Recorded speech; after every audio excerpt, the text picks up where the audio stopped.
Wisconsin. He first introduced me to Wisconsin a long time ago when I was a kid. I'm only 40 now, but I was a kid. You have a good 4th of July? By the way, if you wonder whether Trump has it all together, did you ever hear how he explained the 4th of July speech 5 years ago? He said, George Washington's army won the revolution by taking control of the airports from the British. To talk about me misspeaking. Airports from the British in 1776? It's true, he is a stable genius, this man. My friends, I'm in Wisconsin for one reason. Because we're going to win Wisconsin. You know the reason. We're going to do it because of you all in this room to start with. But we're going to stand up for women in America. We're going to restore Roe v. Wade, the law of the land. We're going to stand up for the right to vote again. We're going to fight for Medicare and Social Security and child care, elder care, paid leave, and expanded health care for everyone. That's it. Look, we're going to protect our children from getting weapons of war off our streets. That's what we're going to do.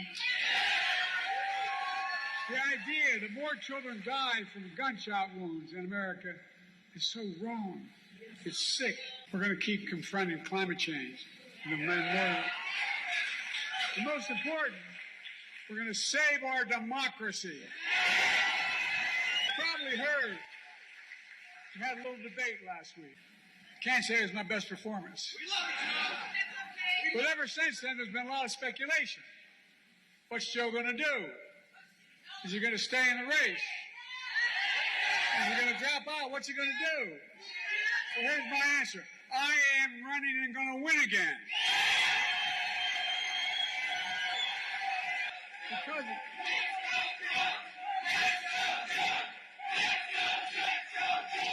I'm the sitting president of the United States of America in no small part because of you. It's partly because millions of Democrats like you just voted for me in primaries all across America. And despite that some folks don't seem to care who you voted for, well, guess what? They're trying to push me out of the race. Well, let me say this as clearly as I can. I'm staying in the race. I'll beat Donald Trump. I will beat him again in 2024. I learned long ago, when you get knocked down, you get back up. I'm not letting one 90-minute debate wipe out 3.5 years of work. I and you are not finished yet. And you probably also noticed a lot of discussion about my age. I know I look 40. I keep seeing all those stories about I'm being too old. I wasn't too old to create over 15 million new jobs. To make sure 21 million Americans are insured under the Affordable Care Act. To beat Big Pharma, the first one ever to do that. Was I too old to relieve student debt for nearly 5 million Americans and grow the economy? Too old to put the first black woman on the Supreme Court of the United States of America? Sign the Respect for Marriage Act? Was I too old to sign the most significant gun safety law in 30 years? The biggest climate bill in the history of the world. But then, my critics say, sure, but he did all that. But that was in the past. What about now?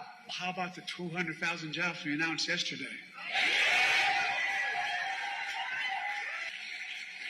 I want a country where women have a right to make their own health care decisions.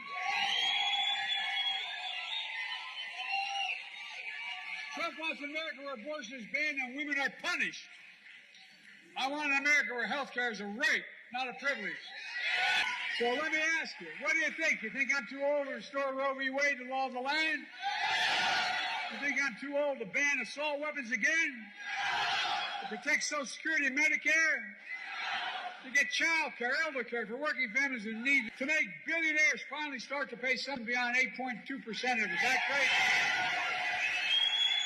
You're too old to beat Donald Trump? I can hardly wait. Let's focus on what really matters. We're running against the biggest liar and the biggest threat to our democracy in American history.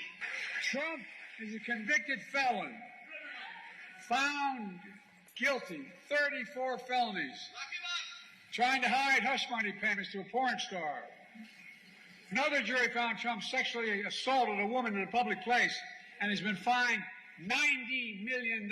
For so-called great businessman owes over $400 million in fines after being convicted criminal. He's a one-man crime wave. Over 150 presidential historians voted him the worst president in American history. He has the morals of an alley cat. He lies about the economy. He's one of only 2 American presidents who left office with fewer jobs than when he came into office. You know who the other one was? Herbert Hoover. Fact. That's why I call him Donald Herbert Hoover Trump.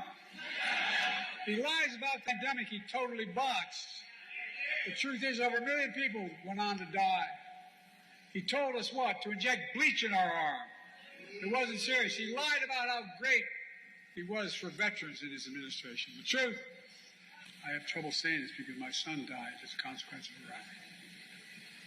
Who gave their lives, he called them, quote, suckers and losers.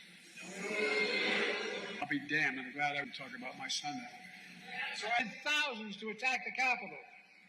We saw police being attacked, the Capitol being ransacked, the mob hunting for Nancy Pelosi. Gallows set up to hang Mike Pence. Let me ask you something.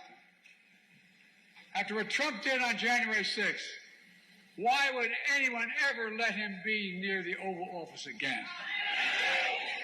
Our Marine General, his own former chief of staff was with him, and he told us that's what he said, including the former secretaries of defense and even his own vice president. They refused to endorse him. Says a lot about who Trump is and says a lot about what he isn't. The issue of this election is, what kind of America do we want to be? What kind of America do we want to be?